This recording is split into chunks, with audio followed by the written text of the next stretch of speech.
প্রায় 1 ঘন্টা আমরা ভিআইপি লাইনে দাঁড়ালাম। জেনারেল লাইন তো আরও অনেক বেশি, মানে আজকে ভিআইপি লাইনেও 1 ঘন্টা ওয়েটিং ছিল, মানে আজকে প্রচুর ক্রাউড। আমি সেখান থেকে বিবেকানন্দ রক মেমোরিয়াল যাওয়ার জন্য টিকিট কাটতে হচ্ছে 30 টাকা মাথা পিছু।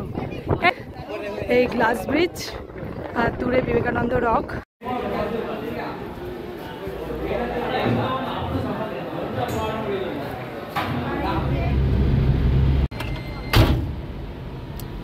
আমরা এখন কেরালা থেকে তামিলনাড়ু ঢুকছি, এটা তামিলনাড়ু চেকপোস্ট। আমরা যাচ্ছি কন্যাকুমারী। তো কেরালা থেকে তামিলনাড়ু ঢোকার জন্য এখানে চেকপোস্টে আপনাকে পারমিশন নিতে হয়। সেই পারমিশনটা অনলাইনে করা যায়, সেটা আগে থেকে করে নিলে এখানে টাইমটা ওয়েস্ট হবে না। আমাদের আগে থেকে অনলাইনে ড্রাইভার দাদা পারমিশনটা করিয়ে রেখেছিল, সেটাই এখন দেখাতে গেছে চেকপোস্টে। সেটা দেখিয়ে আসলে আমরা এবার সোজা বেরিয়ে যাব। আর আপনি যদি অন দ্য ওয়ে করতে যান, এদের অনেক সময় সার্ভার ডাউন থাকে, ওর জন্য আপনাদের হয়তো প্রোগ্রামটা অনেকটাই ডিলে হয়ে যেতে পারে। ওর জন্য আগে থেকে সার্ভারে করে রাখলে আপনার এই সমস্যাটা হবে না। এক মিনিট, এই যে আমাদের পারমিশন লেটারটা ড্রাইভার দাদা গেলেন, দেখালেন এবং চলে আসলেন উইথিন 1 মিনিট। তো আমরা এবার সোজা বেরিয়ে যাব কন্যাকুমারী।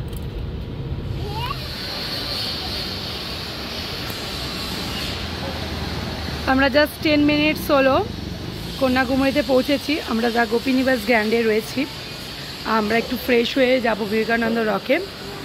তো এটা হলো রিসেপশন, আর আমি ভেতরে যাচ্ছি। এদের এখানে রেস্টুরেন্ট রয়েছে।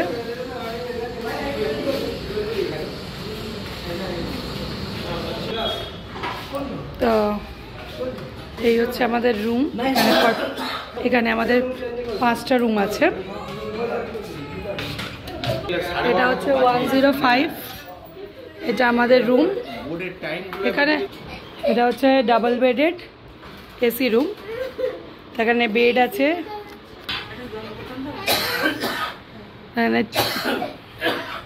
টিভি, যা যা থাকা দরকার অ্যাকোমোডেশনে সব কিছুই রয়েছে এখানে। এটা হচ্ছে ওয়াশরুম।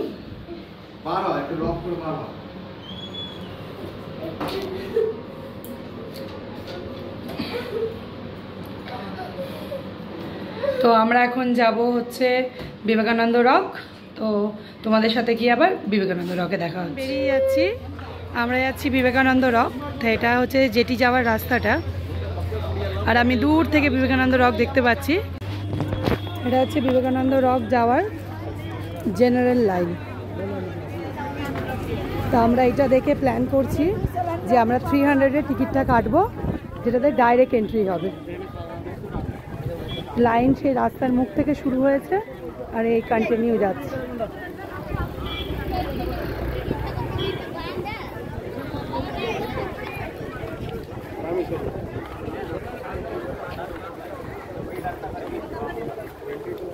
এই পুরো এটা জেনারেল লাইন। তো আমার পাশে যে লাইনটা দেখতে পাচ্ছেন, এটা হচ্ছে জেনারেল লাইন 75 রুপিসের। মানে প্রচণ্ড বড় লাইন, একদম মুখ পর্যন্ত, রাস্তার মুখ পর্যন্ত চলে গেছে। আর প্রচণ্ড রোদ্দুর, মানে একদম নেওয়া যাচ্ছে না। তাই আমরা 300-এর টিকিটটা কাটলাম। এটা ডাইরেক্ট এন্ট্রি হবে, দাঁড়াতে হবে না, সময়টাও বাঁচবে। আর যাই হোক, আমরা এই ঢুকছি, এই হচ্ছে ঢোকার মুখ। আমরা এবার ভেতরে ঢুকছি, চলুন যাওয়া যাক।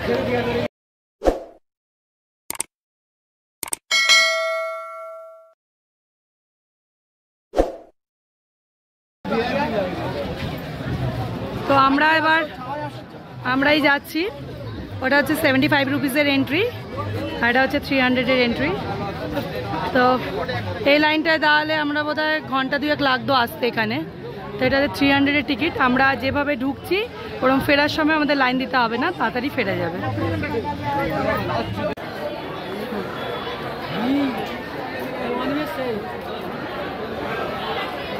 অনেক আগে চলে এলাম।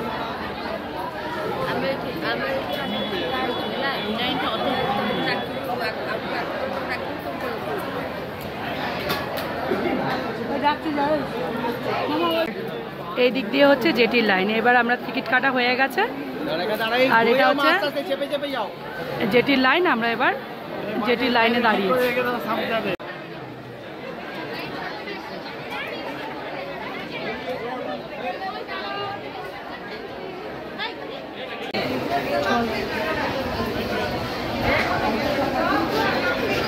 প্রায় 1 ঘন্টা আমরা ভিআইপি লাইনে দাঁড়ালাম।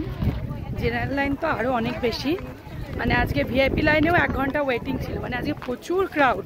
আমি শুনেছিলাম উইকেন্ডে ক্রাউড হয়, কিন্তু আজকে মঙ্গলবার, তাও প্রচুর ক্রাউড। এই যে আমাদের জাহাজটা দাঁড়িয়ে রয়েছে। তো যাই হোক, 1 ঘন্টা লাইনে দাঁড়িয়ে এবার আমরা জাহাজে উঠবো আর যাব পিছনে এই বিবেকানন্দ রকে। চলুন যাওয়া যাক। And welcome back to my channel ইচ্ছে ডানা। আমি আপনাদের হোস্ট, আর আপনারা দেখছেন ইউটিউব চ্যানেল ইচ্ছে ডানা। এই চ্যানেলে আপনারা দেখতে পারবেন ভ্রমণ সংক্রান্ত সমস্ত ভিডিও এবং নানান তথ্য। তো চ্যানেলটির সঙ্গে জুড়ে থাকুন আর দেখতে থাকুন। নতুন বন্ধুদের কাছে অনুরোধ, চ্যানেলটিকে সাবস্ক্রাইব করে পরিবারটাকে বাড়িয়ে তুলবেন, সবাই ভালোবাসা দেবেন। এই চ্যানেলের মাধ্যমে আপনাদের ফুটিয়ে তুলব ভারতবর্ষ এবং সমস্ত জায়গার ভ্রমণ ভিডিও তথা নানা রকম তথ্য। তাহলে চলুন আমার সঙ্গে আপনারাও ইচ্ছে ডানায় ভর করে ঘুরে বেড়ান আর দেখতে থাকুন। তো এখান থেকে আমাদের জাহাজটা আসবে। তা এখানে দুটো সেপারেট লাইন, জেন্টস আর লেডিসের।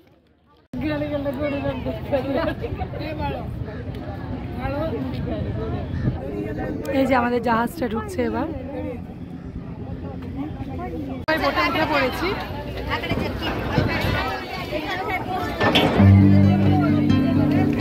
আমরা সবাই বোটে বসে পড়েছি, বোট আমাদের ছেড়ে দিল।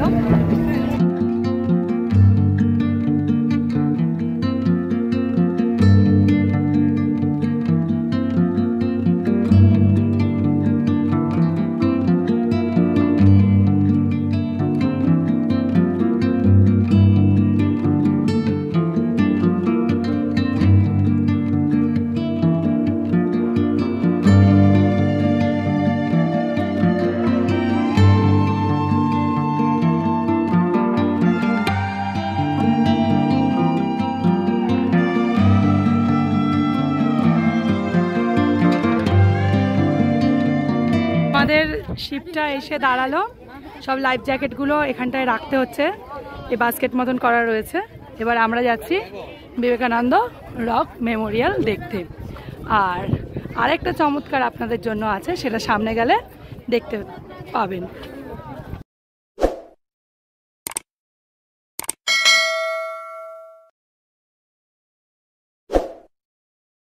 এখান থেকে বিবেকানন্দ রক মেমোরিয়াল যাওয়ার জন্য টিকিট কাটতে হচ্ছে 30 টাকা মাথা পিছু। এদিক দিয়ে এদিক দিয়ে এদিক দিয়ে, এটা হচ্ছে সামনে এন্ট্রান্স।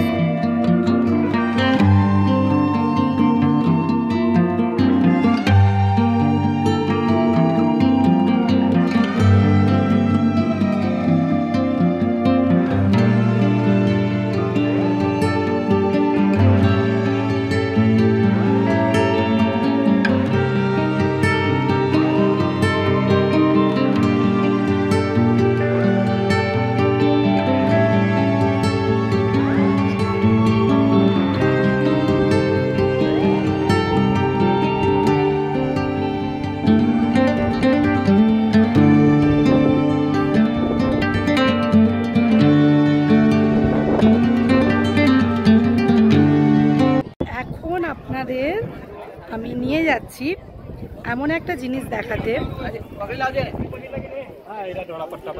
যেটা কোনো বেঙ্গলি ইউটিউবাররা এখনো দেখায়নি।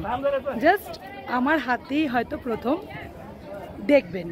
তা চলুন আপনাদের নিয়ে যাই ভারতবর্ষের সর্বপ্রথম সমুদ্রের উপরে তৈরি গ্লাস ব্রিজে, যেটা কন্যাকুমারীতে বিবেকানন্দ রক থেকে পাশে স্ট্যাচুটা কানেক্টেড হয়েছে। চলুন যাওয়া যাক। এই সোজা হচ্ছে গ্লাস ব্রিজ, আমরা এই যাওয়া শুরু করছি।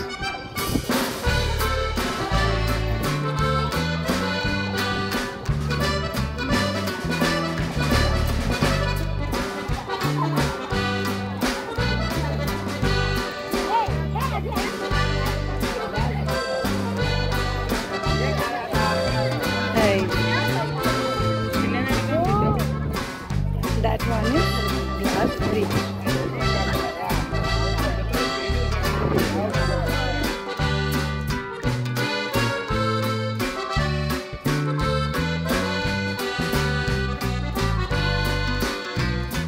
যাচ্ছি তিরুবালাপুরা স্ট্যাচু দেখতে।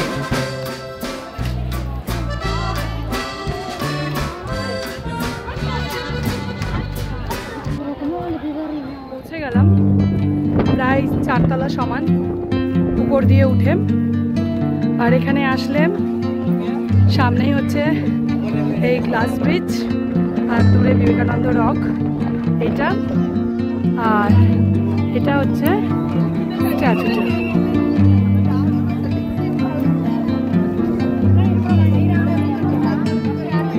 আর সামনেই সমুদ্র।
দেখে আমরা এবার বেরিয়ে যাচ্ছি।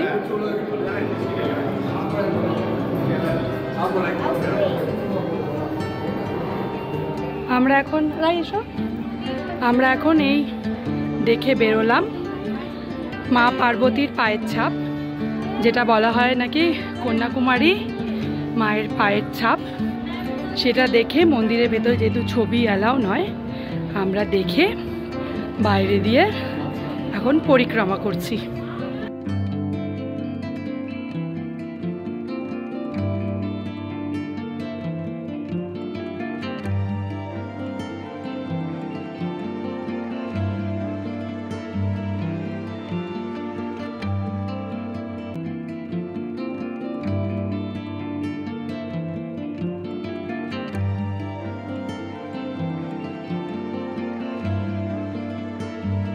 বিবেকানন্দ রক দেখে আমরা এবার বেরিয়ে যাচ্ছি এই যে শেড দিয়ে লাইন, আর এদিকে হচ্ছে সমুদ্র।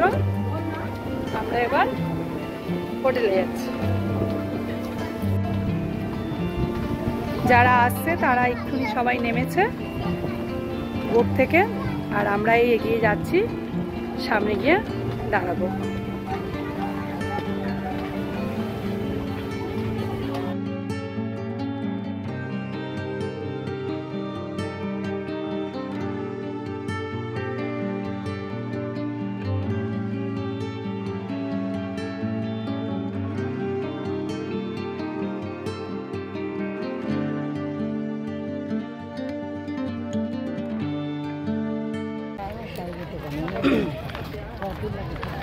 আমরা বিবেকানন্দ রক ঘুরে চলে আসলাম।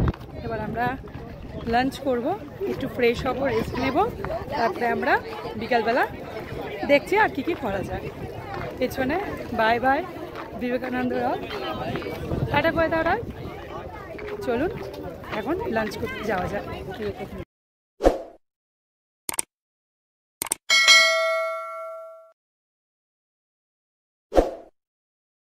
সন্ধেবেলায় আমরা গেলাম কন্যাকুমারী মন্দিরে পুজো দিতে। মন্দিরটি রাত্রি 8টা পর্যন্ত খোলা থাকে, আর ভোরবেলায় 4টের সময় খুলে দেওয়া হয়। মন্দিরে পুজো দিয়ে আমরা ঘুরে দেখছিলাম মন্দিরের ভেতরে নানান কারুকার্য। প্রায় 5000 বছর পুরনো এই মন্দিরটি জুড়ে রয়েছে নানান কাহিনী। দক্ষিণ ভারতে এই জায়গাটি দেবী কন্যাকুমারীর নাম অনুসারে কন্যাকুমারী নামকরণ করা হয়েছে। কন্যাকুমারী দেবী পার্বতীর আরেকটি রূপ। বলা হয় বৈষ্ণব বেশে বাবা মহাদেবকে তিনি বিয়ে করার ইচ্ছা প্রকাশ করেন। তখন বাবা মহাদেব সেই বিয়েতে সম্মতি দিয়েছিলেন। কিন্তু যখন বাবা মহাদেব বিয়ে করতে আসবেন তখন নারদ মুনি একটা ছলাকলায় বাবা মহাদেব বিয়েতে আর আসতে পারেননি। বিয়ের লগ্ন ছিল রাত্রিবেলায়। বাবা মহাদেব যখন বিয়ে করতে আসছিলেন তখন ভগবান নারদ ছলা করে মোরগের বাণ দিয়েছিলেন। মহাদেব তখন বুঝলেন যে ভোর হয়ে গেছে, বিয়ের লগ্ন বয়ে গেছে, তাই আর বিয়ে করতে যাওয়া যাবে না। তাই তিনি আর করতে গেলেন না বিয়ে। এদিকে মা কন্যাকুমারী কনে বেশে সুসজ্জিত হয়ে হাতে বরমাল্য নিয়ে অপেক্ষারত ছিলেন। বাবা মহাদেব যখন আর বিয়ে করতে এলেন না তখন মা কন্যাকুমারী অনেক হতাশাগ্রস্ত হলেন এবং ভবিষ্যতেও আর কাউকে বিবাহ করবেন না বলে অঙ্গীকার করলেন। তখন থেকে বর্তমান সময় পর্যন্ত এখনও কন্যাকুমারী রূপে মা এখানে পূজিত হন। বলা হয় বিয়ের দিন রাত্রেবেলায় যে ভোজ্য তৈরি করা হয়েছিল সেই চাল ডাল আজও সমুদ্রের কাঁকড়ের মধ্যে খুঁজে পাওয়া যায় নুড়ি পাথর রূপে। আজকের ভিডিওটি এই পর্যন্ত। দেখা হবে আবার আপনাদের সাথে পরবর্তী ভিডিওতে। সবাই ভালো থাকবেন, সুস্থ থাকবেন। ভিডিওটি ভালো লাগলে লাইক এবং শেয়ার করে দেবেন। চ্যানেলটিতে নতুন হলে সাবস্ক্রাইব করে দেবেন। দেখা হচ্ছে আবার পরবর্তী ভিডিওতে। ধন্যবাদ।